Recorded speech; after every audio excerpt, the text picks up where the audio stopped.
ಶ್ರೀಗುರುಭ್ಯೋ ನಮಃ ಪರಮಗುರುಭ್ಯೋ ನಮಃ ಶ್ರೀಮದಾನಂದತೀರ್ಥಭಗವತ್ಪಾದಾಚಾರ್ಯಗುರುಭ್ಯೋ ನಮಃ ವ್ಯಾಸಾಯ ಭವನಾಶಾಯ ಶ್ರೀಶಾಯ ಗುಣರಾಶಯೇ ಹೃದ್ಯಾಯ ಶುದ್ಧವಿದ್ಯಾಯ ಮಧ್ವಾಯ ಚ ನಮೋ ನಮಃ ಅಭ್ರಮಂ ಭಂಗರಹಿತಂ ಅಜರಂ ವಿಮಲಂ ಸದಾ ಆನಂದತೀರ್ಥಮತುಲಂ ಭಜೆ ತಾಪತ್ರಯಾಪಹಂ ಮಿಥ್ಯಾಸಿದ್ಧಾಂತದುರ್ಧ್ವಾಂತವಿಧ್ವಂಸನವಿಚಕ್ಷಣಃ ಜಯತೀರ್ಥಾಖ್ಯತರಣಿಃ ಭಾಸತಾಂ ನೋ ಹೃದಂಬರೆ ನ್ಯಾಯಚಂದ್ರಿಕಯಾ ಯುಕ್ತಂ ನ್ಯಾಯಾಮೃತಕಲಾನಿಧಿಂ ತರ್ಕೋಡುತಾಂಡವಕೃತಿಂ ವ್ಯಾಸತೀರ್ಥವಿದುಂ ಭಜೆ ಧ್ರುವಾದಿಧ್ವಾಂತರವಯೇ ವೈಷ್ಣವೇಂದೀವರೇಂದವೇ ಶ್ರೀರಾಘವೇಂದ್ರಗುರವೇ ನಮೋತ್ಯಂತದಯಾಲವೇ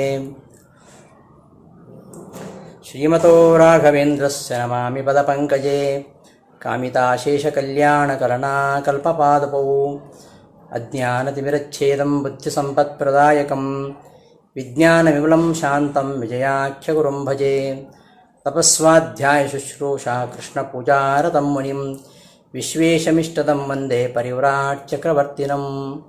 ಶ್ರೀಗುರುಭ್ಯೋ ನಮಃ. ಆತ್ಮೀಯರೇ, ಗೀತಾವರ್ತಿ ಪಾಠಕ್ಕೆ ಸುಸ್ವಾಗತ. ಭಗವದ್ಗೀತೆಯ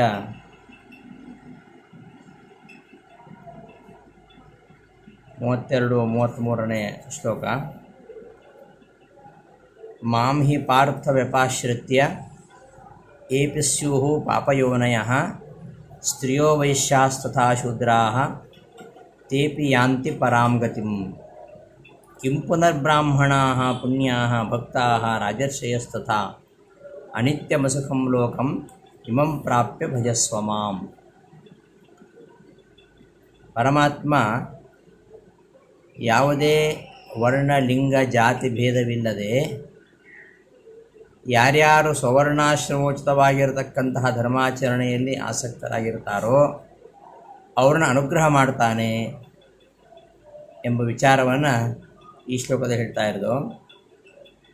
ಅವನು ಉಚ್ಚವರ್ಣದವರಿಗಷ್ಟೇ ಒಲಿತಾನೆ, ಬ್ರಾಹ್ಮಣರಿಗಷ್ಟೇ ಒಲಿತಾನೆ ಎಂಬುದು ಸರಿಯಲ್ಲ. ಅವನ ಅನುಗ್ರಹ ಪಡೀಲಿಕ್ಕೆ ಯಾವುದೇ ವರ್ಣಲಿಂಗ ಜಾತಿಗಳ ಭೇದ ಇಲ್ಲ. ಆದರೆ ಯಾರೇ ಆಗಿರಲಿ ಅವರು ಸ್ವವರ್ಣಾಶ್ರಮೋಚಿತವಾಗಿರತಕ್ಕಂತಹ ಧರ್ಮಾಚರಣೆಯಲ್ಲಿ ಆಸಕ್ತರಾಗಿರಬೇಕು. ಸ್ತ್ರೀಯರಿರಲಿ, ವೈಶ್ಯರಿರಲಿ, ಶೂದ್ರರಿರಲಿ, ಪಾಪಿಗಳಲ್ಲೇ ಹುಟ್ಟಿದವರಾಗಿರಲಿ, ಯಾರೇ ಆಗಿರಲಿ ಅವರು ಪರಮಾತ್ಮನನ್ನು ಆಶ್ರಯಿಸಿದರೆ ಅವರು ಪರಮಾತ್ಮನ ಅನುಗ್ರಹಕ್ಕೆ ಪಾತ್ರರಾಗ್ತಾರೆ ಅಂತ ಹೇಳಿದ ಮೇಲೆ ಇನ್ನು ಪುಣ್ಯವಂತರಾಗಿರ್ತಕ್ಕಂತಹ ಬ್ರಾಹ್ಮಣರು, ರಾಜರ್ಷಿಗಳು ಪರಮಾತ್ಮನ ಹೊಂತಾರೆ ಅಂತ ಬೇರೆ ಹೇಳಬೇಕಾಗಿಲ್ಲ. ಈ ವಿಚಾರವನ್ನು ಈ 2 ಶ್ಲೋಕಗಳಲ್ಲಿ ಶ್ರೀಕೃಷ್ಣ ಹೇಳ್ತಾ ಇದ್ದಾನೆ. ಈ ಅನಿತ್ಯವಾಗಿರತಕ್ಕಂತಹ ದುಃಖಕರವಾಗಿರತಕ್ಕಂತಹ ಈ ಭೂಲೋಕದಲ್ಲಿ ಯಾವ ದೇಹವನ್ನು ಮಾನವ ಹೊಂದಿದರೂ ಕೂಡ ಅದು ವ್ಯರ್ಥ ಅಲ್ಲ. ಅದು ಭಕ್ತ್ಯಾದಿಗಳಿಗೆ ಸಾಧನವಾದ್ದರಿಂದ ಜೀವನದ ಸಾರ್ಥಕತೆಯನ್ನು ಹೊಂದಬೇಕಾದರೆ ಅದಕ್ಕೋಸ್ಕರ ನನ್ನನ್ನೇ ಆಶ್ರಯಿಸು, ನನ್ನನ್ನೇ ಸೇವಿಸು ಎಂಬುದಾಗಿ ಕೃಷ್ಣ ಇಲ್ಲಿ ಹೇಳ್ತಾ ಇದ್ದಾನೆ. ಪಾರ್ಥ, ಹೇ ಅರ್ಜುನನೇ, ಏಪಿ ಯಾರು ಪಾಪಯೋನಯ ಪಾಪಕರ್ಮದಿಂದ ಹೀನಜನ್ಮ ಪಡೆದವರಾಗಿ, ಸ್ತ್ರೀಯರು, ವೈಶ್ಯರು, ಶೂದ್ರರು ಆಗಿರ್ತಾರೋ ತೇಪಿ ಅಂಥವರು ಕೂಡ ಮಾಂ ವ್ಯಪಾಶ್ರಿತ್ಯ ನನ್ನನ್ನು ಆಶಿಸಿದ್ದಾರೆ ಅಂತಾದರೆ ಪರಾಂ ಗತಿಂ ಯಾಂತಿ, ಅವರು ಮೋಕ್ಷವನ್ನು ಪಡೆಯುತ್ತಾರೆ. ಹೀಗಿರುವಾಗ ಕಿಂ ಪುನಃ ಬ್ರಾಹ್ಮಣರೆನಿಸಿದವರು, ಪುಣ್ಯದ ಕಾರಣದಿಂದ ಪುಣ್ಯ ಕಾರಣದಿಂದ ಬ್ರಾಹ್ಮಣರೆನಿಸಿದವರು, ಆಮೇಲೆ ರಾಜರೆನಿಸಿದವರು, ರಾಜರ್ಷಯ ರಾಜರು, ಋಷಿಗಳು, ಅಂತಹ ಭಕ್ತರು ಅನಿತ್ಯಂ ಅಸುಖಂ ಇಮಂ ಲೋಕ್ಯ. ಅನಿತ್ಯಂ ನಿತ್ಯವಲ್ಲದ, ಅಸುಖಂ ಸುಖರಹಿತವಾಗಿರತಕ್ಕಂತಹ, ಇಮಂ ಲೋಕಂ ಈ ಲೋಕವನ್ನು ಪ್ರಾಪ್ಯ ಹೊಂದಿ ಮಾಂ ಭಜಸ್ವ ನನ್ನನ್ನು ಭಜಿಸು. ಈ ದೇಹ ಅಶಾಶ್ವತವಾದ, ಅನಿತ್ಯವಾದ, ಅಶಾಶ್ವತವಾದ, ಅಸುಖಂ ಸುಖರಹಿತವಾದ ಈ ಲೋಕ, ಒಂದು ದೇಹ, ಒಂದು ಭೂಲೋಕ, ಇದನ್ನು ಹೊಂದಿ ಮಾಂ ಭಜಸ್ವ ನನ್ನನ್ನು ಸೇವಿಸು. ಆದ್ದರಿಂದ ಪಾಪಕರ್ಮವಶಾತ್ ಬೇರೆ ಬೇರೆ ಜನ್ಮದಲ್ಲಿ ಹುಟ್ಟಿದಂಥವರು ಕೂಡ ಮೋಕ್ಷವನ್ನು ಗಳಿಸ್ತಾರೆ ಅಂತಾಗಿರುವಾಗ, ಇನ್ನು ಪುಣ್ಯ ಗಳಿಸಿ ಆ ನಿಮಿತ್ತವಾಗಿ ಬ್ರಾಹ್ಮಣ ಕ್ಷತ್ರಿಯರಾದಿ ಜಾತಿಗಳಲ್ಲಿ ಹುಟ್ಟಿದವರು ಕೂಡ ಅವರು ನನ್ನನ್ನು ಆಶ್ರಯಿಸಿದರೆ ಅವರು ಮೋಕ್ಷಕ್ಕೆ ಹೋಗ್ತಾರೆ ಅಂತ ಈ ಶ್ಲೋಕದ ಅರ್ಥ. ಕೈಮುತ್ತೇನ ಚ ಭಕ್ತೇ ಮಹಿಮಾನಮಾಹ. ಕೈಮುತ್ಯ ನ್ಯಾಯದಿಂದ ಈ ಎರಡು ಶ್ಲೋಕಗಳಲ್ಲಿ ಭಕ್ತಿಯ ಮಹತ್ವವನ್ನು ಹೇಳ್ತಾ ಇದ್ದಾನೆ. ಅರ್ಜುನನೇ ಪಾಪಯೋನಯ ಕೈಮುತ್ತೇನ ಭಕ್ತೇ ಮಹಿಮಾನಮಾಹ ಮಾಮಿತ್ಯಾದಿ. ಹೇ ಪಾರ್ಥ, ಹೇ ಅರ್ಜುನನೇ, ಪಾಪಯೋನಯ ಸ್ವಯಂ ಉತ್ತಮವರ್ಣಾಃ ಅಪಿ ಪಾಪಹೇತುಕಾ ಯೋನಿ ಜನ್ಮ ಯೇಷಾಂತೆ ಪಾಪಯೋನಯ. ಪಾಪಯೋನಿ ಅಂದರೆ ಏನು? ಅವರು ಹುಟ್ಟಿದ ಜನ್ಮವೇ ಪಾಪಿ ಜನ್ಮ ಅಂತ ಅರ್ಥ ಅಲ್ಲ. ಪಾಪವಶಾತ್, ಪಾಪದ ಕಾರಣದಿಂದಾಗಿ ಜನ್ಮ ಪಡೆದವರು, ಅವರು ಮಾಡಿದ ಪಾಪ ಕರ್ಮದಿಂದಾಗಿ ಅವರು ಪುರುಷರಾಗಿ ಹುಟ್ಟಿರ್ತಾರೆ, ಅಥವಾ ಸ್ತ್ರೀಯಾಗಿ ಹುಟ್ಟಿರ್ತಾರೆ, ಅಥವಾ ವೈಶ್ಯರಾಗಿ ಹುಟ್ಟಿರ್ತಾರೆ. ಈಗ ಪುರುಷರಿರ್ತಾರೆ, ಸ್ವತಃ ಪುರುಷರಿರ್ತಾರೆ, ಅಥವಾ ಉತ್ತಮ ವರ್ಣದವರಾಗಿರ್ತಾರೆ. ಅವರು ಪಾಪಕರ್ಮವಶಾತ್ ಸ್ವತಃ ಪುಮಾಂಸೋ ಅಪಿ ಪಾಪಾತ್, ಸ್ವತಃ ಪುರುಷನಾಗಿದ್ದರೂ ತಾನು ಮಾಡಿದ ಪಾಪದಿಂದ ಸುದ್ಯುಮ್ನ ಅವನು ಆದ. ಇಲಾತ್ವಮಿವ ಸ್ತ್ರೀತ್ವಂ ಪ್ರಾಪ್ತಃ ಏಚ ಸ್ವತೋ ಬ್ರಾಹ್ಮಣಾದಿರ್ಪಿ ಪಾಪಾದ್ ವೈಶ್ಯಾದಿ ಹೀನವರ್ಣತಾಂ ಪ್ರಾಪ್ತಾಃ. ಸ್ವತಃ ಸ್ವಾಭಾವಿಕವಾಗಿ ಪುರುಷನಾಗಿದ್ದು ಪಾಪವಶಾತ್ ಸ್ತ್ರೀ ಜನ್ಮ ಬರೋದುಂಟು. ಪುರುಷನಿಗೆ ಪಾಪ ಮಾಡಿದರೆ ಸ್ತ್ರೀ ಜನ್ಮ ಬರ್ತದೆ. ಆ ರೀತಿಯಲ್ಲಿ ಪಾಪಕರ್ಮವಶಾತ್ ಸ್ತ್ರೀ ಜನ್ಮ ಪಡೆದಂಥವರು ಅಂತಹ ಸ್ತ್ರೀಯರು ಅಂತ. ಎಲ್ಲರೂ ಅಂತಲ್ಲ, ಆ ರೀತಿಯಲ್ಲಿ ಪಾಪಕರ್ಮವಶಾತ್ ಸ್ತ್ರೀ ಜನ್ಮ ಪಡೆದವರು. ಎಲ್ಲ ಸ್ತ್ರೀಯರು ಪಾಪಿಗಳು ಅಂತ ಅರ್ಥ ಅಲ್ಲ ಅದು. ಪುರುಷರಾಗಿದ್ದು ಅವರು ಈ ಸುದ್ಯುಮ್ನ ಪಾಪಕರ್ಮವಶಾತ್ ಸ್ತ್ರೀಯಾಗಿ ಹುಟ್ಟುತ್ತಾನೆ. ಈಗ ಅಗ್ನಿಪುತ್ರರಿದ್ದಾರಪ್ಪ, ಅಗ್ನಿಪುತ್ರರು ಅವರು ಕಾಮದಿಂದಾಗಿ ಅಪ್ಸರೆಯರಾಗಿ ಹುಟ್ಟಿದರು. ಹೀಗೆ ಪುರುಷರು ಅಸ್ವಾಭಾವಿಕ ಸ್ತ್ರೀಯರಾಗಿ ಹುಟ್ಟುತ್ತಾರೆ. ಅವರು ಮಾಡಿದ ಪಾಪಕರ್ಮವಶಾತ್ ಸ್ತ್ರೀಯರಾಗಿ ಹುಟ್ಟುತ್ತಾರೆ. ಅಂಥವರು ಪಾಪಯೋನಿಗಳಾಗಿರ್ತಕ್ಕಂಥ ಸ್ತ್ರೀಯರು. ಸ್ವಾಭಾವಿಕವಾಗಿರ್ತಕ್ಕಂಥ ಸ್ತ್ರೀಯರು ಪಾಪಿಗಳು ಅಂತ ಹೇಳ್ತಾ ಇಲ್ಲ ಇದು ಒಂದು. ಹಾಗೆ ಇನ್ನೊಂದು ಪಾಪಯೋನಯ ಪಾಪಹೇತುಕವಾಗಿ ಈ ಪಾಪ ನಿಮಿತ್ತವಾಗಿ ಬ್ರಾಹ್ಮಣಾದಿಗಳಾಗಿದ್ದರು, ಬ್ರಾಹ್ಮಣ ಕ್ಷತ್ರಿಯರಾಗಿದ್ದರು, ಪಾಪವಶಾತ್ ವೈಶ್ಯ ಶೂದ್ರಾದಿ ಹೀನವರ್ಣತಾಂ ಪ್ರಾಪ್ತಾಃ. ವೈಶ್ಯ ಶೂದ್ರ ಮೊದಲಾದ ಹೀನವರ್ಣವನ್ನು ಹೊಂದಿದವರು ಶೂದ್ರತ್ವಂ ಪ್ರಾಪ್ತಾಃ. ಅಂತಹ ಶೂದ್ರತ್ವವನ್ನು ಹೊಂದಿದವರು ಮಾಂ ಆಶ್ರಿತ್ಯ ಸ್ಯುಃ ವರ್ತೇರನ್, ನನ್ನನ್ನು ಆಶ್ರಯಿಸಿಕೊಂಡು ಅವರು ಇರ್ತಾರಂತಾದರೆ, ಅರ್ಥಾತ್ ಮೈ ಭಕ್ತಿವಂತಹ ಭವೇಯು, ನನ್ನನ್ನು ಭಕ್ತಿಯನ್ನು ಮಾಡ್ತಾರಂತಾದರೆ, ತೇ ಅಪಿ ಪರಾಂ ಗತಿಂ ಯಾಂತಿ, ಅವರೂ ಸಹ ಪರಗತಿಯನ್ನು ಮೋಕ್ಷವನ್ನು ಹೊಂತಾರೆ ಅಂತ ಈ ಶ್ಲೋಕದ ಅಭಿಪ್ರಾಯ. ಪುಣ್ಯಾಃ ಪುಣ್ಯಹೇತುಕಾಃ ಬ್ರಾಹ್ಮಣಾಃ ಸ್ವರೂಪತಃ ಶೂದ್ರಾದಿಹೀನವರ್ಣಾಃ ಅಪಿ ಸ್ವಯಂ ಯದಿ ಪುಣ್ಯವಶೇನ ದೇಹತಃ ಬ್ರಾಹ್ಮಣತ್ವಂ ಪ್ರಾಪ್ತಾಃ ತಥಾ ರಾಜತ್ವಂ ಋಷಿತ್ವಂ ವಾ ಪ್ರಾಪ್ತಾಃ ಪರಾಂ ಗತಿಂ ಯಾಂತಿ ಕಿಂ ಪುನಃ ಸ್ವಾಭಾವಿಕಾಃ ಇತಿ ಅಸ್ತಿ. ಈ ಪುಣ್ಯ ನಿಮಿತ್ತವಾಗಿ ಪುಣ್ಯಹೇತುಕಾಹ, ಪುಣ್ಯ ನಿಮಿತ್ತವಾಗಿ ಬ್ರಾಹ್ಮಣ ಜನ್ಮ ಬರುವಂಥದ್ದು. ಸ್ವರೂಪತಃ ಶೂದ್ರಾದಿ ಹೀನವರ್ಣರು ಕೂಡ ಸ್ವರೂಪತಃ ಅವರು ಹೀನವರ್ಣದವರಾಗಿದ್ದರೂ ಸಹ ಅವರಿಗೂ ಮೋಕ್ಷ ಪ್ರಾಪ್ತಿ ಆಗತ್ತೆ ಅಂತಾಗುವಾಗ, ಇನ್ನು ಪುಣ್ಯವಶಾತ್ ಬ್ರಾಹ್ಮಣತ್ವವನ್ನು ಪಡೆದವರು, ರಾಜತ್ವವನ್ನು ಪಡೆದವರು, ಋಷಿತ್ವವನ್ನು ಪಡೆದವರು ಅವರು ಹೊಂತಾರೆ ಅಂತ ಹೇಳಬೇಕೇನು? ಈ ಪಾಪ ಪುಣ್ಯವಶಾತ್ ಅವರು ಶೂದ್ರಾದಿ ಹೀನವರ್ಣದವರು ಪುಣ್ಯವಶಾತ್ ಬ್ರಾಹ್ಮಣರಾಗಿ ಹುಟ್ಟಿದರು, ಅಥವಾ ಪಾಪವಶಾತ್ ಸ್ವರೂಪತಃ ಪುರುಷರಾಗಿದ್ದರು, ಪಾಪವಶಾತ್ ಸ್ತ್ರೀಯಾಗಿ ಹುಟ್ಟಿದರು, ಅಥವಾ ಸ್ವಾಭಾವಿಕವಾಗಿಯೇ ಅವರು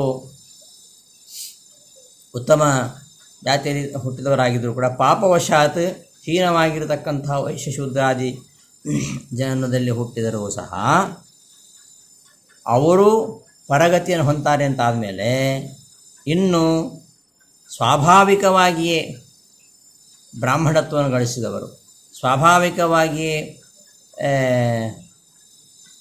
ಸ್ತ್ರೀಯರಾಗಿರ್ತಕ್ಕಂಥವರು, ಸ್ವಾಭಾವಿಕವಾಗಿ ವೈಶ್ಯರಾಗಿರ್ತಕ್ಕಂಥವರು, ವೈಶ್ಯ ಮೊದಲಾದವರು ಪರಾಂ ಗತಿಂ ಯಾಂತಿ ಇತಿ ವಾಚ್ಯಂ ಇತ್ಯಹ, ಅವರು ಪರಗತಿಯನ್ನು ಹೊಂತಾರೆ ಅಂತ ಹೇಳಬೇಕೇನು? ಖಂಡಿತ ಹೊಂತಾರೆ ಅಂತ ಅರ್ಥ.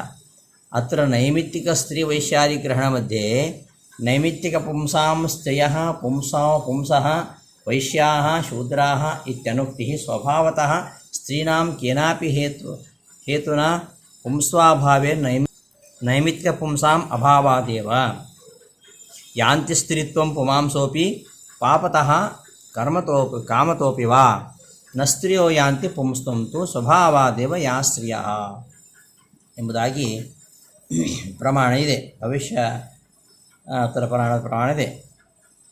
ಪಾಪಾದಿ ಕಾರಿತ್ವಾತ್, ಪಾಪಾದಿಗಳನ್ನು ಮಾಡುವುದರಿಂದಾಗಿ ಸ್ವಾಭಾವಿಕವಾಗಿ ಪುರುಷರಾಗಿದ್ದರೂ ಅವರು ಸ್ತ್ರೀಯಾಗಿ ಹುಟ್ಟುತ್ತಾರೆ. ಇನ್ನು ಕಾಮದಿಂದಲೋ ಅಥವಾ ಪಾಪದಿಂದಲೋ ಅಂತಹ ಪುರುಷರು ಸ್ತ್ರೀಯಾಗಿ ಹುಟ್ಟಿರ್ತಾರಲ್ಲ, ಅವರೂ ಸಹ ಸದ್ಗತಿ ಹೊಂತಾರೆ. ಪಾಪಯೋನಿಗಳಂದರೆ ಯಾರು ಇಲ್ಲಿ? ಪಾಪಯೋನಿಗಳಂದರೆ ಪುರುಷರಿಗೆ ಸ್ವಾಭಾವಿಕವಾಗಿ ವಿಪ್ರತ್ವಾದಿ ವರ್ಣಗಳು ಬರ್ತವೆ. ಸ್ವಾಭಾವಿಕವಾಗಿ ವಿಪ್ರತ್ವಾದಿ ವರ್ಣಗಳು, ಪುಣ್ಯ ಮತ್ತು ಕಾಮನೆಗಳ ಮೂಲಕವಾಗಿ ವಿಪ್ರತ್ವಾದಿ ವರ್ಣಗಳು ಬರ್ತವೆ. ಪುರುಷರಿಗೆ ಸ್ವಾಭಾವಿಕವಾದ ವಿಪ್ರತ್ವಾದಿ ವರ್ಣಗಳು, ಪಾಪ ಪುಣ್ಯ ಕಾಮನೆಗಳ ಮೂಲಕವಾಗಿ ವಿಪ್ರತ್ವಾದಿ ವರ್ಣಗಳು ಬರ್ತವೆ. ಸ್ವಾಭಾವಿಕವಾದ ಬ್ರಾಹ್ಮಣಾದಿ ಉತ್ತಮ ವರ್ಗದವರಿಗೆ ಅವರು ಪಾಪ ಮಾಡಿದರೆ ಪಾಪಕರ್ಮ ಮೂಲಕವಾಗಿ ಕ್ಷತ್ರಿಯಾದಿ ಅಧಮ ವರ್ಣವು ಬರ್ತದೆ. ಸ್ವಾಭಾವಿಕವಾಗಿ ಶೂದ್ರಾದಿ ಅಧಮ ವರ್ಣದವರಿಗೆ ಪುಣ್ಯ ಮೂಲಕವಾಗಿ ವೈಶ್ಯಾದಿ ಉತ್ತಮ ವರ್ಣ ಬರ್ತದೆ. ಇವುಗಳಲ್ಲಿ ಈ ಮುಕ್ತಿಯಲ್ಲಿ ಉಳಿಯುವಂಥದ್ದು ಯಾವುದು ಅಂದರೆ ಬ್ರಾಹ್ಮಣತ್ವಾದಿ ಸ್ವಾಭಾವಿಕ ವರ್ಣಗಳು. ಪುರುಷರ ಸ್ವಾಭಾವಿಕವಾಗಿ ಪುರುಷರಾಗಿದ್ದವರು ಅವರು ಪುಣ್ಯ ಮಾಡಿದರೆ ವಿಪ್ರತ್ವಾದಿ ಜನ್ಮ ಪಡಿತಾರೆ, ಪಾಪ ಮಾಡಿದರೆ ಮತ್ತು ಕಾಮನೆಗಳ ಮೂಲಕವಾಗಿ ಅವರು ನೀಚ ಜನ್ಮವನ್ನು ಪಡಿತಾರೆ. ಆದರೆ ಸ್ವಾಭಾವಿಕವಾಗಿ ಅವರು ಸ್ತ್ರೀಯರಾಗಿದ್ದರೆ ಅವರಿಗೆ ಪುರುಷ ಜನ್ಮ ಬರುವುದಿಲ್ಲ. ಸ್ವಾಭಾವಿಕವಾಗಿ ಸ್ತ್ರೀಯರಾಗಿದ್ದವರು ಕೆಲವೊಮ್ಮೆ ಏನಾದರೂ ಅವರಿಗೆ ವರ ಇದ್ದರೆ, ಪುರುಷ ದೇಹದಲ್ಲಿ ಇರತಕ್ಕಂತಹ ಒಂದು ಸಂದರ್ಭ ವರ ಇತ್ತು ಅಂತಾದಾಗ, ಈಗ ಅಂಬಾ ಇದ್ದಾಳೆ, ಅಂಬಾ ಸ್ತ್ರೀ, ಸ್ವಾಭಾವಿಕವಾಗಿ ಸ್ತ್ರೀ, ಅವಳು ಸ್ವಾಭಾವಿಕವಾಗಿ ಸ್ತ್ರೀಯಾಗಿದ್ದರೂ ಕೂಡ ಪುರುಷನಾಗೇನು ಹುಟ್ಟಲಿಲ್ಲ, ಸ್ತ್ರೀಯೇ ಅವಳು. ಆದರೆ ಸ್ಥೂಲಕರ್ಣ ಎಂಬ ಪುರುಷನಲ್ಲಿ, ಅವನ ದೇಹದಲ್ಲಿ ಸೇರಿಕೊಂಡು ಶಿಖಂಡಿ ಅಂತ ಅನ್ನಿಸ್ಕೊಂಡ್ಳು. ಹಾಗಾಗಿ ಸ್ವಾಭಾವಿಕವಾದ ಸ್ತ್ರೀಯರು ಅಸ್ವಾಭಾವಿಕವಾಗಿ ಅವರು ಪುರುಷರಾಗೋದಿಲ್ಲ, ಅವರು ಸ್ತ್ರೀಯರಾಗೇ ಇರ್ತಾರೆ. ಮುಕ್ತಿಗೆ ಹೋಗೋಕ್ಕಿಂತ ಹಿಂದೆ ಅವರ ಚರ್ಮದೇಹ ಯಾವುದಿರ್ತದೆ, ಆ ಚರ್ಮದೇಹವು ನಾಶವಾದ ಮೇಲೆ ಅವರಿಗೆ ಸ್ವಾಭಾವಿಕವಾಗಿರತಕ್ಕಂತಹ ದೇಹವೇ ಅವರಿಗೆ ಬರುವಂಥದ್ದು. ಅವರು ಮಾಡಿದ ಪಾಪ ಪುಣ್ಯ ಕರ್ಮವಶಾತ್ ಅವರು ಸ್ವಾಭಾವಿಕವಾಗಿಯೇ ಉತ್ತಮರಾಗಿದ್ದರೆ, ಅವರು ಮಾಡಿದ ಪುಣ್ಯಕರ್ಮವಶಾತ್ ವಿಪರೀತ್ವಾದಿ ಜನ್ಮ ಬರ್ತವೆ. ಇನ್ನು ಪಾಪಕರ್ಮ ಮಾಡಿದರೆ ಆ ಪಾಪಕರ್ಮವಶಾತ್ ಅವರಿಗೆ ಕ್ಷತ್ರಿಯ ಶೂದ್ರ ವೈಶ್ಯ ಶೂದ್ರ ಜನ್ಮ ಬರ್ತವೆ. ಅದೇ ರೀತಿಯಲ್ಲಿ ಸ್ವಾಭಾವಿಕವಾಗಿಯೇ ಕ್ಷತ್ರಿಯ ವೈಶ್ಯ ಶೂದ್ರಾಗಿದ್ದರೆ ಅವರು ಮಾಡಿದ ಪುಣ್ಯವಶಾತ್ ಅವರಿಗೆ ವಿಪರೀತ್ವಾದಿ ಜನ್ಮಗಳು ಬರಬಹುದು. ಕೊನೆಗೆ ಉಳಿದು ಯಾವುದಂದ್ರೆ ಮುಕ್ತಿಯಲ್ಲಿ ಆ ಯಾವುದು ಸ್ವಾಭಾವಿಕವಾಗಿ ಇರ್ತದೆ ಅವ್ರದ್ದು. ಸ್ವಾಭಾವಿಕವಾಗಿ ಬ್ರಾಹ್ಮಣನಾಗಿದ್ದವನು ಅವ ಮಾಡಿದ ಕರ್ಮವಶಾತ್ ಶೂದ್ರನಾಗಿ ಆಗಬಹುದು. ಸ್ವಾಭಾವಿಕವಾಗಿ ಶೂದ್ರನಾಗಿದ್ದು ಅವ ಪುಣ್ಯವಶಾತ್ ಬ್ರಾಹ್ಮಣ ಜನ್ಮ ಪಡೆದಿದ್ದರೂ ಕೂಡ ಮತ್ತೆ ಅವನು ಸ್ವಾಭಾವಿಕವಾಗಿ ಶೂದ್ರ ಜನ್ಮವನ್ನೇ ಗಳಿಸ್ತಾನೆ. ಹೀಗೆ ಸ್ವಾಭಾವಿಕ ಪುರುಷರು ಸ್ವಾಭಾವಿಕವಾದ ವಿಪರೀತ್ವಾದಿ ವರ್ಣಗಳು ಪಾಪ ಪುಣ್ಯ ಹಾಗೂ ಕಾಮನೆಗಳ ಮೂಲಕವಾಗಿ ಅವರಿಗೆ ವಿಪರೀತ್ವಾದಿ ವರ್ಣ ಬರ್ತವೆ. ಸ್ವಾಭಾವಿಕವಾಗಿ ಬ್ರಾಹ್ಮಣತ್ವಾದಿ ಉತ್ತಮ ವರ್ಗದವರಾಗಿದ್ದರೆ ಅವರು ಪಾಪ ಮಾಡಿದರೆ ಅಧಮವಾಗಿರ್ತಕ್ಕಂತಹ ಕ್ಷತ್ರಿಯ ವೈಶ್ಯ ಶುದ್ಧ ಜನ್ಮ ಬರ್ತವೆ. ಈ ತರಹ ಇರೋವರಿಗೆ ಪಾಪ ಯೋನಿಗಳು ಅಂತ ಹೇಳೋದು. ಬರೀ ಸ್ತ್ರೀಯರು ಪಾಪ ಯೋನಿಗಳಂತ ಅರ್ಥ ಅಲ್ಲ. ಒಂದು ಜೀವ ಸ್ವಾಭಾವಿಕವಾಗಿ ಆ ಜೀವ ಯಾವುದು, ಆ ಜೀವ ಮಾಡುವ ಪಾಪ ಪುಣ್ಯಕರ್ಮ ವಶಾತ್ ಈ ಬ್ರಾಹ್ಮಣಾದಿ ವರ್ಣಗಳು ಬರುವಂಥದ್ದು. ಪಾಪವಶಾತ್ ನೀಚ ಜನ್ಮ ಬರ್ಬೋದು. ಅವರು ಮಾಡಿದ ಪುಣ್ಯವಶಾತ್ ಅವರು ಅಧಮರಾಗಿದ್ದರೂ ಕೂಡ ಉಚ್ಚ ಜನ್ಮ ಬರ್ಬೋದು. ಇಂಥವರನ್ನು ಪಾಪಯೋನಿಗಳು ಅಂತ ಹೇಳ್ತಾರೆ. ಇಂತಹ ಪಾಪಯೋನಿಗಳಾಗಿರತಕ್ಕಂಥವರಿಗೇ ಸದ್ಗತಿ ಇದೆ ಅಂತಾದ ಮೇಲೆ ಇನ್ನು ಸ್ವಾಭಾವಿಕವಾಗಿಯೇ ಬ್ರಾಹ್ಮಣರಾಗಿದ್ದವರು, ಸ್ವಾಭಾವಿಕವಾಗಿಯೇ ರಾಜರಾಗಿದ್ದವರು ಅಥವಾ ಸ್ವಾಭಾವಿಕವಾಗಿಯೇ ಸ್ತ್ರೀಯರಾಗಿದ್ದವರು ಅವರು ನನ್ನನ್ನು ಹೊಂದಿ ಸದ್ಗತಿಯನ್ನು ಪಡಿತಾರೆ ಅಂತ ಹೇಳಬೇಕಂತಿಲ್ಲ ಅಂತ ಈ ವಾಕ್ಯಗಳ ಅರ್ಥ.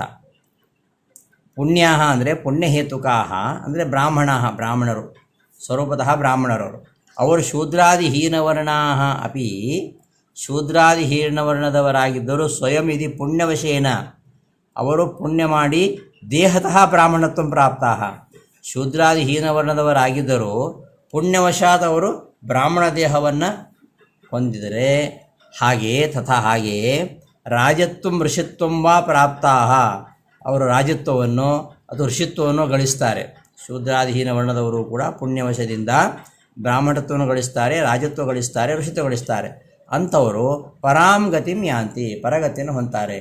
ಇನ್ನು ಕಿಂಪುನಃ ಸ್ವಾಭಾವಿಕವಾಗಿಯೇ ಈ ಸ್ತ್ರೀ ವೈಶ್ಯಾದಿಗಳು ಪರಗತಿಯನ್ನು ಹೊಂತಾರೆ ಅಂತ ಹೇಳಬೇಕು. ಇವನು ಖಂಡಿತ ಹೇಳಬೇಕಂತಿಲ್ಲ. ಅತ್ರ ಇಲ್ಲಿ ನೈಮಿತ್ತಿಕ ಸ್ತ್ರೀ ವೈಶ್ಯಾದಿಗ್ರಹಣ ಮಧ್ಯೆ ನೈಮಿತ್ತಿಕ ಸ್ತ್ರೀ ವೈಶ್ಯಾದಿಗ್ರಹಣ ಯಾವುದೋ ನಿಮಿತ್ತವಾಗಿ ಸ್ತ್ರೀ ವೈಶ್ಯಾದಿಗಳು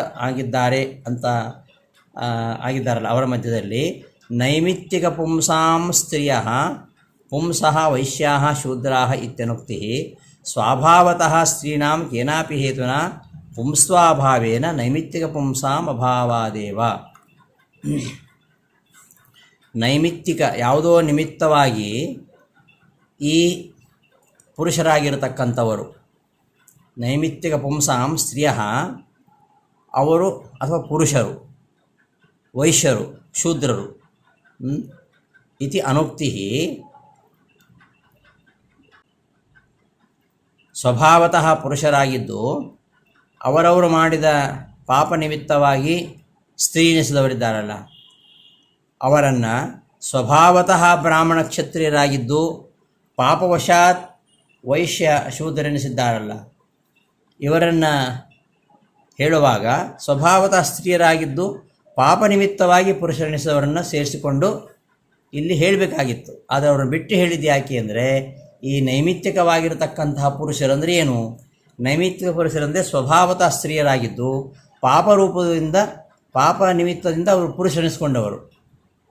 ಅವರು ಸ್ವಭಾವತಃ ಸ್ತ್ರೀಯರಾಗಿದ್ದರೆ ಅವರು ಪುರುಷರಾಗುವುದೇ ಇಲ್ಲ. ಸ್ತ್ರೀಯರಿಗೆ ಸ್ತ್ರೀಯರಾಗಿಯೇ ಮುಕ್ತಿ. ಸ್ತ್ರೀಯರು ಪುರುಷ ಜನ್ಮವನ್ನು ಗಳಿಸಿ ಪುರುಷ ಜನ್ಮದಿಂದ ಮುಕ್ತಿ ಅಂತ ಏನಿಲ್ಲ. ಸ್ವಭಾವತಃ ಸ್ತ್ರೀಯರಾಗಿದ್ದವರು ಅವರು ಯಾವ ಕಾರಣದಿಂದಲೂ ಕೂಡ ಸ್ತ್ರೀ ಅನಿಸುವುದೇ ಇಲ್ಲ. ಹಾಗಾಗಿ ಈ ನೈಮಿತ್ತಿಕ ಪುರುಷರನ್ನು ಇಲ್ಲಿ ಸೇರಿಸಲಿಲ್ಲ. ನೈಮಿತ್ತಿಕವಾಗಿ ಪುರುಷರನ್ನು ಸೇರಿಸಲಿಲ್ಲ. ಯಾರು ಪಾಪವಶಾತ್ ಸ್ತ್ರೀಯರು ಪುರುಷ ಜನ್ಮ ಗಳಿಸಿದ್ದಾರೋ ಅಂತಹ ನೈಮಿತ್ತಿಕ ಪುರುಷರನ್ನು ಮಾತ್ರ ಅಲ್ಲಿ ಹೇಳಿತು. ಯಾಂತಿ ಸ್ತ್ರೀತ್ವಂ ಪುಮಾಂಸೋ ಹಿ ಪಾಪತಃ ಕಾಮತೋಪಿ ವಾ ನಸ್ತ್ರಿಯೋ ಯಾಂತಿ ಪುಂಸ್ತ್ವಂ ನಸ್ತ್ರಿಯೋ ಯಾಂತಿ ಪುಂಸ್ತ್ವಂತು ಸ್ವಭಾವಾದೇವ ಯಾ ಸ್ತ್ರೀಯಃ ಪುಂಸಾ ಸಹೈವ ಪುಂದೇಹೆ ಸ್ಥಿತಿ ಸ್ಯಾದ್ ವರದಾನತಃ ತಜ್ಜನ್ಮನಿ ವರಃ ಪಾಪ ಜಾತಾಭ್ಯೋ ನಿಜ ಸತ್ಸ್ತ್ರಿಯಃ ಸರ್ವೇಷಾಮಪಿ ಜೀವಾನಾಂ ಅಂತ್ಯದೇಹೋ ಯಥಾ ನಿಜಃ ಮುಕ್ತೋ ನಿಜಭಾವ ಸ್ಯಾತ್ ಕರ್ಮಭೋಗಾಂತತೋಪಿ ಚ ಅಂತ ಭವಿಷ್ಯತ್ ಪುರಾಣದಲ್ಲಿ ಬರ್ತಕ್ಕಂತಹ ಈ ಒಂದು ಪ್ರಮಾಣವನ್ನು ಇಟ್ಕೊಂಡು ನಾವು ಹೀಗೆ ವ್ಯಾಖ್ಯಾನ ಮಾಡಬೇಕು. ಪ್ರತಿಯೊಬ್ಬರು ಪುರುಷರ ಅಂತಿಮವಾಗಿ ಪುರುಷ ದೇಹದಿಂದಲೇ ಅವರಿಗೆ ಮೋಕ್ಷ ಆಗುವಾಗ ಕೊನೆಯ ದೇಹ ಉಂಟಲ್ಲ, ಅದು ಪುರುಷ ದೇಹವೇ ಇರ್ತದೆ. ಹಾಗೆ ಸ್ತ್ರೀಯರಿಗೆ ಮೋಕ್ಷ ಆಗುವ ಮೊದಲು ಅಂತಿಮ ದೇಹ ಅದು ಸ್ತ್ರೀ ದೇಹವೇ ಆಗಿರುತ್ತೆ. ಆದರೆ ಅವರವರು ಮಾಡಿದ ಪಾಪಕರ್ಮವಶಾತ್, ಪುರುಷ ಮಾಡಿದ ಪಾಪಕರ್ಮವಶಾತ್ ಅವನಿಗೆ ಸ್ತ್ರೀ ಜನ್ಮ ಬರಬಹುದು. ಹಾಗೆಯೇ ಸ್ತ್ರೀಯರು ಪಾಪಕರ್ಮವಶಾತ್ ಅವರಿಗೆ ಪುರುಷ ಜನ್ಮ ಬರಬಹುದು. ಅಂಥವರು ಕೂಡ ಪರಮಾತ್ಮನನ್ನು ಹೊಂದಿ ಅವರು ಸದ್ಗತಿಯನ್ನು ಪಡೀತಾರೆ ಅಂತ ಈ ಶ್ಲೋಕದ ಅಭಿಪ್ರಾಯ. ಅದಕ್ಕೆ ಸುದ್ಯುಮ್ನ ಉದಾಹರಣೆ ಕೊಟ್ಟು ಗೀತಾವಿವೃತ್ತಿಯಲ್ಲಿ ವಿವರಿಸ್ತಾರೆ. ಆ ಸುದ್ಯುಮ್ನ ಅವನು ರಾಜಕುಮಾರ ಅದು ಯಾವುದೋ ಒಂದು ಪ್ರದೇಶ, ಅಲ್ಲಿ ಪುರುಷರು ಹೋಗಿಬಿಟ್ರೆ ಅವರು ಸ್ತ್ರೀ ಆಗಿಬಿಡ್ತಾರೆ ಅಂತ, ಅದು ಪಾರ್ವತಿಯ ಶಾಪ ಅದು. ಹಾಗಾಗಿ ಅಲ್ಲಿ ಹೋದವ ಅವನು ಸ್ತ್ರೀ ಆಗಿಬಿಡ್ತಾನೆ. ಇದು ಭಾಗವತದಲ್ಲಿ ಬರ್ತದೆ. ಆ ಒಂದು ಪ್ರದೇಶ, ಆ ಪ್ರದೇಶಕ್ಕೆ ಯಾರೇ ಪುರುಷರು ಕೂಡ ಸ್ತ್ರೀ ರೂಪ ಪಡೆದುಬಿಡ್ತಾರೆ. ಆ ಬಂದಂತಹ ಸ್ತ್ರೀ ರೂಪ ಶಾಶ್ವತ ಅಲ್ಲದು. ಅವ ಮತ್ತೆ ಸುದ್ಯುಮ್ನ ಈ ಜನ್ಮದಲ್ಲಿ ಆ ಸ್ತ್ರೀ ದೇಹವನ್ನು ಕಳೆದುಕೊಂಡು ಮತ್ತೆ ಅವನು ಪುರುಷ ದೇಹವನ್ನೇ ಪಡಿತಾನೆ. ಅಂಥವರು ಪಾಪಯೋನಿಗಳು ಅಂತ ಸುದ್ಯುಮ್ನನ್ನು ಉದಾಹರಣೆ ಕೊಟ್ಟು, ಅಂಥವರಿಗೂ ಕೂಡ ಪರಮಾತ್ಮನ ಭಜಿಸಿದರೆ ಸದ್ಗತಿ ಆಗತ್ತೆ ಅಂತ ಹೇಳಿದ ಮೇಲೆ, ಇನ್ನು ಯಾವಾಗಲೂ ಪರಮಾತ್ಮನನ್ನು ಭಕ್ತಿಯಿಂದ ಭಜಿಸ್ತಕ್ಕಂಥವರು, ಸ್ವಾಭಾವಿಕವಾಗಿ ಪುರುಷರಾಗಿದ್ದವರು, ಸ್ವಾಭಾವಿಕವಾಗಿ ಬ್ರಾಹ್ಮಣರಾದಿಗಳು, ಅವರು ಈ ಅನಿತ್ಯವಾಗಿರತಕ್ಕಂತಹ ಅಸುಖವಾಗಿರತಕ್ಕಂತಹ ಈ ದೇಹವನ್ನು, ಈ ಲೋಕವನ್ನು ಹೊಂದಿ ನನ್ನನ್ನು ಭಜಿಸಿದರೆ ಅವರು ಖಂಡಿತ ಉತ್ತಮ ಗತಿಯನ್ನು ಹೊಂತಾರೆ ಅಂತ ಈ ಎರಡು ಶ್ಲೋಕದಲ್ಲಿ ಹೇಳ್ತಾ ಇದ್ದಾನೆ. ಕೊನೆಯ ಶ್ಲೋಕದಲ್ಲಿ ಮನ್ಮನಾಭವ ಮದ್ಭಕ್ತಃ ಮದ್ಯಾಜಿ ಮಾಂ ನಮಸ್ಕುರು ಮಾಮೈವೇಶ್ಯಸಿ ಯುಕ್ತೈವಂ ಆತ್ಮಾನಂ ಮತ್ಪರಾಯಣಃ. ಅನನ್ಯ ಭಕ್ತಿಯಿಂದ ಯಾರು ಪರಮಾತ್ಮನನ್ನು ಭಜಿಸ್ತಾರೋ ಅವರು ಪರಮಾತ್ಮ ಅನುಗ್ರಹದಿಂದ ಅವನ ಸಾಯುಜ್ಯವನ್ನು ಪಡಿತಾರೆ ಅಂತ ಈ ಒಂದು ಮೋಕ್ಷ ಫಲ ಇದು ರಾಜವಿದ್ಯೆಗೆ ಇದೆ ಅಂತ ಹೇಳಿ ಈ ರಾಜವಿದ್ಯಾ ಯೋಗವನ್ನು, ರಾಜಗುಹ್ಯ ಯೋಗವೆಂಬ 9ನೇ ಅಧ್ಯಾಯವನ್ನು ಮುಗಿಸ್ತಾನೆ. ಮನ್ಮನಾಭವ ಮದ್ಭಕ್ತಃ ಮದ್ಯಾಜಿ ಮಾಂ ನಮಸ್ಕುರು ಮಾಮೈವೇಶ್ಯಸಿ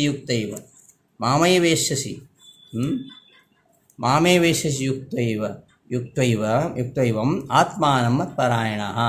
ಮನ್ಮನಾಭವ ಅಂದರೆ ನನ್ನಲ್ಲೇ ಮನಸ್ಸು ನಿಶ್ಚಲ ಆಗತಕ್ಕಂತೆ ಮಾಡು ಅಂತ ಅರ್ಥ. ನನ್ನಲ್ಲೇ ಮನಸ್ಸನ್ನು ನಿಶ್ಚಲವಾಗುವಂತೆ ಇಡು. ಮದ್ಭಕ್ತಃ ನನ್ನಲ್ಲಿಯೇ ಭಕ್ತಿಯನ್ನು ಬೆಳೆಸಿಕೊಳ್ಳುವವನಾಗು. ಮದ್ಯಾಜಿ ನನ್ನನ್ನೇ ಯಾಗಗಳಲ್ಲಿ ಆರಾಧನೆ ಮಾಡು, ಮಾಂ ನಮಸ್ಕುರು ನನ್ನನ್ನೇ ನಮಸ್ಕರಿಸು, ಏವಂ ಈ ರೀತಿಯಾಗಿ ಇದ್ದವನಾಗಿ, ಮಾಮೈವ ಏವಂ ಈ ರೀತಿಯಾಗಿ ಯುಕ್ತ ಇದ್ದವನಾಗಿ, ಮಾಮೇವ ನನ್ನನ್ನೇ ಯಶಸ್ಸಿ ಹೊಂದುತ್ತೀಯ, ಆತ್ಮಾನಂ ಮತ್ಪರಾಯಣ ನನ್ನನ್ನೇ ಆಶ್ರಯಿಸುವುದನಾಗಿ, ಆತ್ಮಾನಂ ನನ್ನನ್ನು ಯಶಸ್ಸಿ ಹೊಂದುತ್ತೀಯಾ ಅಂತ ಈ ಶ್ಲೋಕದ ಅರ್ಥ. ಭಜನ ಪ್ರಕಾರಂ ದರ್ಶನ ತಸಬಲಮಾಹ, ನನ್ನ ಹೇಗೆ ಭಜಿಸಬೇಕು ಎಂಬುದ ಭಜಿಸುವ ಪ್ರಕಾರವನ್ನು ಹೇಳಿ ಅದರ ಫಲ ಏನು ಅಂತ ಹೇಳ್ತಾ ಇದ್ದಾನೆ. ಯುಕ್ತ್ವಾ ಮಾಮೈವ ಯಸ್ಸಸಿ ಪ್ರಾಪ್ಸಸಿ, ಈ ರೀತಿಯಾಗಿ ನೀನು ನನ್ನನ್ನು ಭಜಿಸಿದರೆ ನೀನು ನನ್ನನ್ನೇ ಹೊಂದುತ್ತೀಯ ಎಂಬುದು ಇದರ ಫಲ ಅಂತ. ಮನ್ಮನಾಭವ ಮದ್ಭಕ್ತಃ,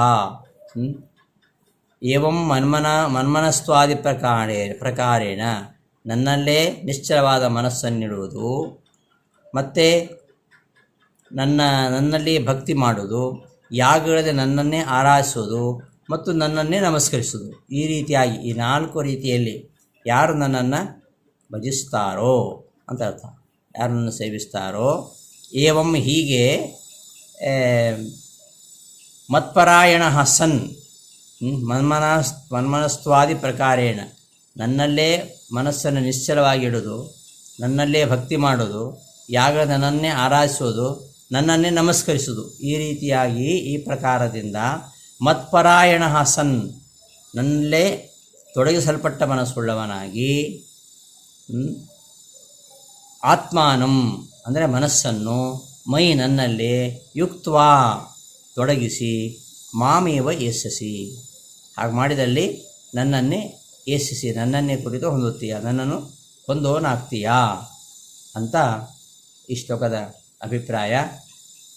ಹೀಗೆ ರಾಜವಿದ್ಯಾ ರಾಜಗುಹ್ಯ ಯೋಗದಲ್ಲಿ ಪರಮಾತ್ಮ ತನ್ನ ಮಹಿಮೆಗಳನ್ನೆಲ್ಲ ನಿರೂಪಿಸಿ ಇಂತಹ ಭಗವಂತನ ತತ್ವಜ್ಞಾನದ ಫಲ ಏನು ಅದೆಲ್ಲವನ್ನು ದೀರ್ಘವಾಗಿ ಇಲ್ಲಿ ನಿರೂಪಿಸಿದವನಾಗಿ, ಈ ಒಂದು ಯಾರು ತನ್ನನ್ನು ಭಜಿಸ್ತಾರೋ, ಯಾರು ತನ್ನಲ್ಲಿಯೇ ಭಕ್ತಿ ಮಾಡ್ತಾರೋ, ಯಾರು ತನ್ನಲ್ಲಿಯೇ ಮನಸ್ಸಿಡ್ತಾರೋ, ಯಾರು ತನ್ನನ್ನು ನಮಸ್ಕರಿಸ್ತಾರೋ, ಯಾವುದೇ ಯಾಗ ಮಾಡಿದರೂ ತನ್ನನ್ನೇ ಉದ್ದೇಶ ಆರಾಧಿಸ್ತಾರೋ ಅಂಥವರು ತನ್ನನ್ನೇ ಹೊಂತಾರೆ ಅಂತ ಈ ರಾಜವಿದ್ಯಾ ರಾಜಗುಹ್ಯ ಯೋಗದ ಫಲದ ನಿರೂಪಣೆಯನ್ನು ಮಾಡ್ತಾ ಈ ಅಧ್ಯಾಯವನ್ನು ಉಪಸಂಹಾರ ಮಾಡ್ತಾ ಇದ್ದಾನೆ ಅಂತ ಹೇಳ್ತಾ ಈ ಒಂದು 9ನೇ ಅಧ್ಯಾಯವನ್ನು ಸಮಾಪ್ತಿಗೊಳಿಸ್ತಾ ಇದ್ದೇನೆ. ಶ್ರೀಕೃಷ್ಣ ಅರ್ಪಣಮಸ್ತು. ಧನ್ಯವಾದಗಳು.